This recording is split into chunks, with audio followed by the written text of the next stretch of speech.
Halo, selamat pagi. Berjumpa lagi dengan Pak Rindo di tema 6 subtema 3 pembelajaran 3 dan 4.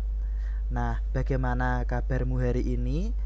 Sudah hujan ya sehari-hari? Semoga kamu tetap bisa menjaga kesehatan dan selalu bisa mengikuti pembelajaran yang Pak Guru sampaikan. Nah, agar kita diberi kelancaran dalam belajar dan diberi kesehatan oleh Tuhan, mari kita berdoa terlebih dahulu. Berdoa mulai. Berdoa selesai.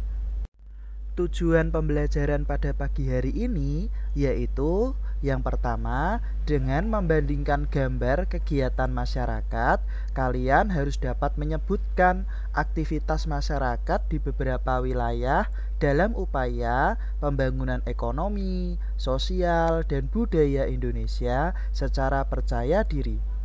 Kemudian, dengan membaca teks yang berjudul Peran Masyarakat Terhadap Lingkungan Sosial Budaya, kalian harus dapat menuliskan ide pokok setiap paragraf dalam diagram peta pikiran dengan tepat. Kemudian yang ketiga, dengan membaca teks yang berjudul Permasalahan Sosial di Sekitar Kita, kalian harus dapat melengkapi penyebab, akibat, dan usaha untuk mengatasi permasalahan sosial dengan benar. Kemudian yang terakhir, dengan membaca teks dengan judul Usaha Bulu Meranti Medan, kalian harus dapat menyebutkan oleh-oleh khas daerah dengan percaya diri. Sudah siap untuk mengikuti pembelajaran pada pagi hari ini ya? Mari kita lanjutkan. Coba kalian perhatikan kegiatan-kegiatan berikut ini. Yang pertama ada membatik ya. Coba kalian perhatikan, ada seorang pengrajin batik sedang menggunakan canting untuk menggambar dan mewarnai motif di kain batik. Selain melestarikan budaya, batik merupakan bahan pakaian yang terkenal. Kalian sudah pernah pakai batik kan? Tentu saja, itu kan pakaian tradisional dan nasional negara kita. Kemudian, yang kedua ada gambar nelayan yang sedang menjala ikan atau memancing. Selain untuk memenuhi kebutuhan pangan, ikan bisa dijual di berbagai pasar. Kalian suka makan ikan atau tidak? Kalau kalian tidak tahu, ikan sangat kaya dengan protein. Tentu saja sangat bermanfaat bagi tubuh kalian. Mengukir. Ukiran merupakan salah satu kesenian yang umum di Indonesia. Apakah kalian tahu bahwa Jepara terkenal sebagai kota ukir? Kemudian gambar yang terakhir ada bertani. Nah, nasi yang menjadi makanan masyarakat Indonesia membuat banyak petani menanam padi. Sudahkah kalian sarapan pada pagi hari ini? Dengan nasi kan? Pasti kalian sudah kenyang. Jadi, setiap kegiatan manusia selalu berhubungan dengan budaya dan kebutuhan ekonomi lingkungan sekitarnya. Kalau kalian tinggal di sebuah lingkungan, pasti tetangga kalian atau mungkin orang tua kalian selalu melakukan kegiatan yang berhubungan dengan budaya kita, tetapi juga bertujuan untuk memenuhi kebutuhan ekonomi kita ya. Maka dari itu kita wajib bersyukur tentang apa saja yang telah diberikan kedua orang tua kita kepada kita.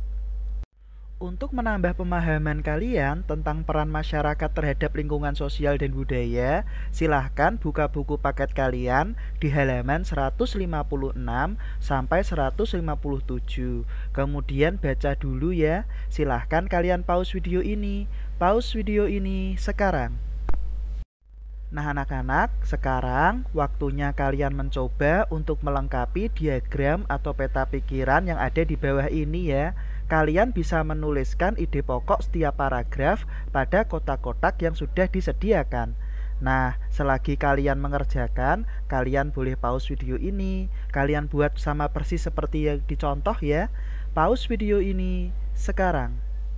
Apakah kamu sudah mengetahui jika batik itu banyak jenisnya dan berbeda antara satu daerah dan lainnya? Tentu saja, aku paling menyukai batik Osing. Kalau kamu penasaran, mari membaca tentang pengrajin batik Osing. Bacalah bacaan berikut ini di halaman 160 sampai 161 pada buku paketmu ya. Kalian boleh pause video ini sembari kalian membaca. Pause video ini sekarang. Sudah selesai ya membacanya. Sekarang mari kita membahas pertanyaan halaman 161 sampai 162. Nah, coba kalian lihat di buku kalian. Pertanyaan yang pertama adalah, apa tujuan utama diadakannya kegiatan pelatihan pembatikan dengan menggunakan pewarna alami? Jawabannya adalah, tujuan utama penggunaan pewarna alami untuk memperbanyak kreasi motif. Kemudian yang kedua, pertanyaannya adalah, apa manfaat dari kegiatan tersebut bagi para pembatik dan masyarakat Banyuwangi? Jawabannya, manfaat kegiatan tersebut adalah meningkatkan keuntungan pengrajin batik dan memudahkan mereka dalam mendapat bahan baku dari lingkungan sekitar. Kemudian pertanyaan yang ketiga, bagaimana pengaruh penggunaan pewarna alami pada pembangunan ekonomi para pengrajin batik? Jawabannya, pengaruh penggunaan pewarna alami bagi pembangunan ekonomi para pengrajin batik adalah dapat memelihara lingkungan sekitar dan meningkatkan keuntungan. Kemudian pertanyaan yang keempat, bagaimana pengaruh kegiatan tersebut pada pembangunan sosial budaya masyarakatnya? Jawabannya, pengaruh kegiatan tersebut pada pembangunan sosial budaya masyarakat adalah melestarikan keberadaan batik osing. Yang terakhir, adakah kegiatan serupa di daerahmu? Apa tujuannya? Nah, kalau kalian pernah jalan-jalan di daerah sekitar Meteseh, di sana ada usaha pengrajin batik, yaitu Batik Meteseh ya, yang bertujuan memproduksi batik khas Semarangan. Bagaimana anak-anak? Apakah kalian sudah paham tentang pertanyaan-pertanyaan berikut ini? Kalau sudah paham, silahkan kalian tulis dulu jawaban ini di buku catatan kalian saja. Siapa tahu ketika penilaian harian ini akan keluar. Sembari kalian mencatat, silahkan pause video ini. Pause video ini sekarang. Wah, tidak terasa ya, kita sudah sampai ke pembelajaran keempat. Tapi kita ini sedang di mana? Kok suasananya beda, seperti di Eropa. Tapi apakah kamu tahu bahwa ini bukanlah di Eropa? Ini adalah kawasan kota lama di Semarang.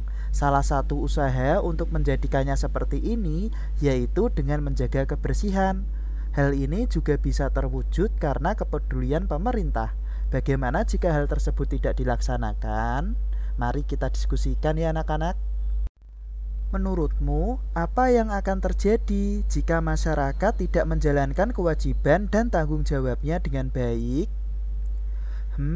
Menurutku akan timbul permasalahan sosial di lingkungan sekitar. Agar lebih yakin, aku akan membuka buku milikku. Bukalah buku paketmu di halaman 168 sampai 169, kemudian bacalah. Sudah kalian buka? Baiklah, kalau sudah silahkan pause video ini sembari kalian membaca ya. Pause video ini sekarang. Nah anak-anak, coba perhatikan contoh, kemudian kerjakan di buku tugas tematikmu ya. Nah, Pak Guru akan menjelaskan contoh yang sudah ada di video pembelajaran ini.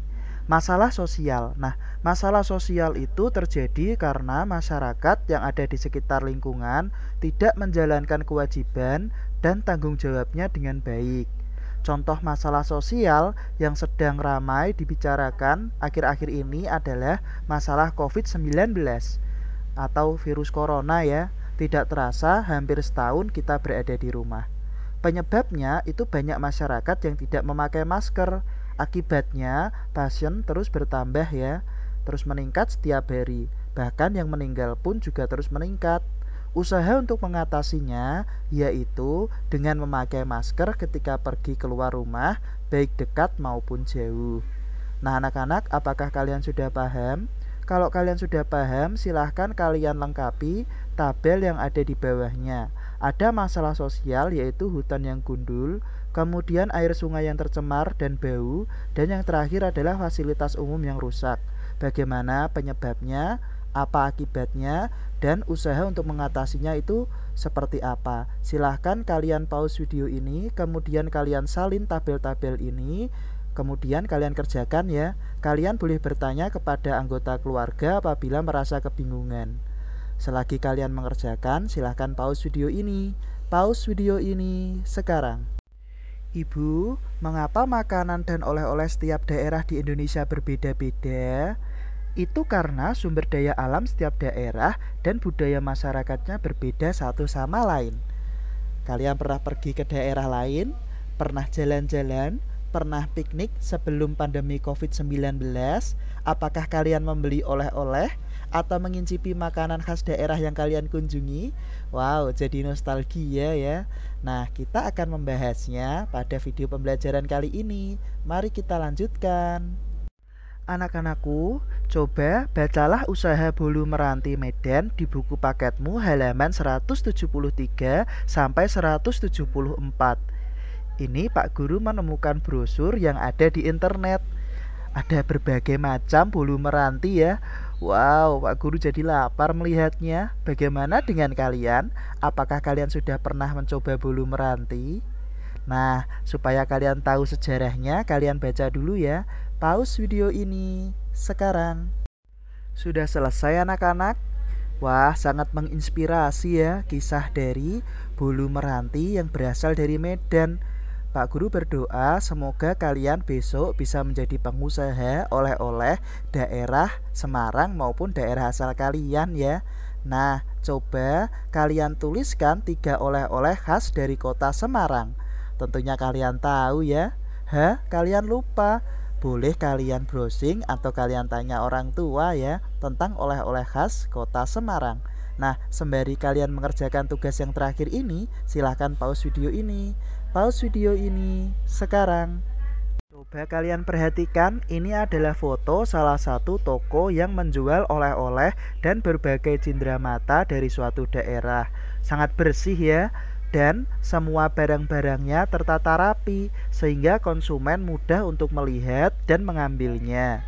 Coba kalian perhatikan, membeli oleh-oleh dan cenderamata adalah salah satu cara mengingat kenangan indah dan membuat kita ingin kembali lagi ke suatu daerah. Semoga pandemi ini cepat selesai dan kita bisa pergi piknik ya. Nah, selesai sudah pembelajaran pada pagi hari ini. Semoga kalian senang dan mendapat wawasan yang baru. Sampai jumpa di pembelajaran berikutnya.